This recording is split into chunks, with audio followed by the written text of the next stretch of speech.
+2 தேர்வு முடிவுகள் நாளை வெளியாகிறது. தமிழ்நாட்டில் +2 பொதுத் தேர்வு முடிவுகள் திட்டமிட்டபடி மே 6ஆம் தேதியான நாளை வெளியாக உள்ளன. தமிழ்நாட்டில் +2 மாணவ மாணவிகளுக்கான பொதுத் தேர்வு கடந்த மார்ச் மாதம் 1ஆம் தேதி முதல் 22ஆம் தேதி வரை நடைபெற்றது.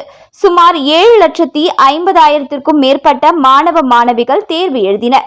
விடைத்தாள் திருத்தும் பணி ஏப்ரல் 2இல் தொடங்கி 13ஆம் தேதி வரை நடைபெற்றது. மாணவர்கள் பெற்ற மதிப்பெண்களை இணையதளத்தில் பதிவேற்றும் பணியும் நிறைவு பெற்றது. தேர்வு முடிவுகள் திட்டமிட்டபடி மே 6ஆம் தேதி திங்கட்கிழமை காலை 9:30 மணிக்கு வெளியிடப்பட உள்ளன. இதற்கான விரிவான ஏற்பாடுகள் செய்யப்பட்டுள்ளன. மாணவ மாணவிகள் வீட்டில் இருந்தபடியே தெரிந்து கொள்ள ஏதுவாக அவர்கள் பள்ளியில் அளித்திருந்த கைபேசி எண்ணுக்கு மதிப்பெண் விவரம் வழக்கம் போல அனுப்பி வைக்கப்படுகிறது. மேலும் பள்ளி மாணவர்கள் தாங்கள் படித்த பள்ளிகள் மூலமாகவும் தேர்வு முடிவுகளை அறியலாம். மேலும் இதற்கான பிரத்யேக இணையதளங்களும் கொடுக்கப்பட்டுள்ளன.